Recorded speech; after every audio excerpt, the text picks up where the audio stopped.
अस्सलाम वालेकुम स्टूडेंट्स। आज हम स्टार्ट करेंगे FSc mathematics second year chapter number 3 integration का चैप्टर है और एक्सरसाइज 3.3 है। और यहाँ पर मेरा व्हाट्सएप और वाइबर नंबर भी दिया गया है। अगर आपको कोई भी प्रॉब्लम हो तो आप मुझसे कॉन्टैक्ट कर सकते हैं। नीचे मेरी वेबसाइट का एड्रेस दिया गया है। आज हम स्टार्ट करेंगे क्वेश्चन नंबर 20। उसमें जो हमें फार्मूला दिया गया है इंटीग्रेट करने के लिए, जो फंक्शन दिया गया है वो है integral x+2 over under root x+3 into d x है। अब ये सब्स्टिट्यूशन के मेथड से हमने करना है, तो हम सब्स्टिट्यूट कर देते हैं x+3 को किसी अनदर वेरिएबल के, और वो t ले लेते हैं हम। x+3 आ गया।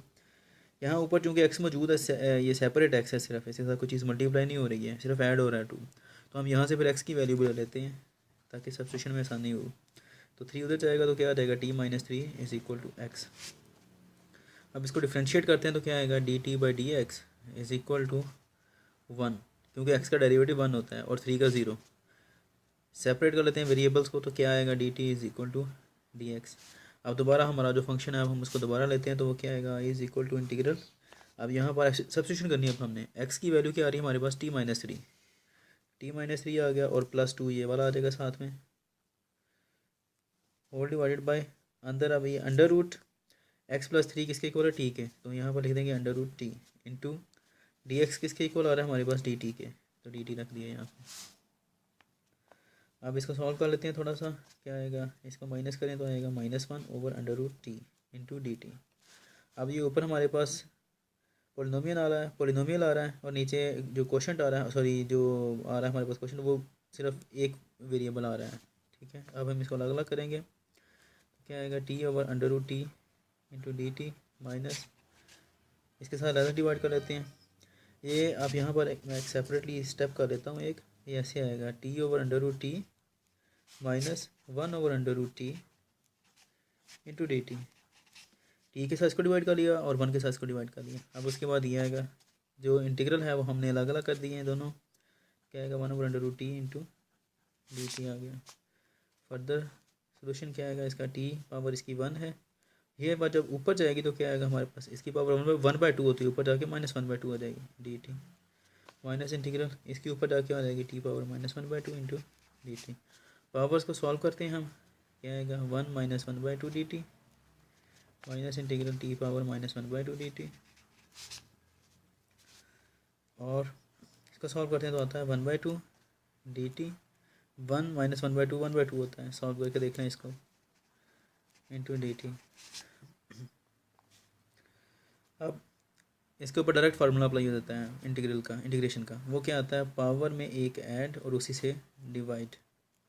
यहाँ पर भी यही लगेगा, पावर में एक ऐड और उसी से डिवाइड। इन दोनों में फ़र्क क्या है, यहाँ पर आ रहा है +1/2, यहाँ पर -1/2 आ रहा है सिर्फ, और plus c constant of integration. Further solution क्या आएगा, 3/2। इन दोनों को सॉल्व करते हैं पावर्स को, और माइनस इसका क्या आएगा, ये 1/2 आ जाता है ओवर 1/2 प्लस सी। इसको ऊपर ले जाएँ, डबल रेसिप्रोकल है, ये वाला और ये वाला कैंसिल हो जाते हैं, तो ऊपर जाएगा तो क्या आएगा, 2/3 3/2 माइनस ये ऊपर जाएगा तो आता है 2/1। नीचे बटा के लिखने का कोई फ़ायदा नहीं है, तो ये आ जाता है हमारा। अब इसके अंदर दोबारा फिर सब्स्टिट्यूशन करनी है हमने, टी की वैल्यू जो हमने पहले पुट की थी x+3, अब दोबारा इसके अंदर रख देते हैं हम। तो ये आता है 2/3 T power 1/2 -2 T power 1/2 plus C है। तो टी की वैल्यू हमें पता है वो ये वाली है, x+3, वो सब्स्टिट्यूट कर देते हैं इसमें। x+3 power 1/2 3/2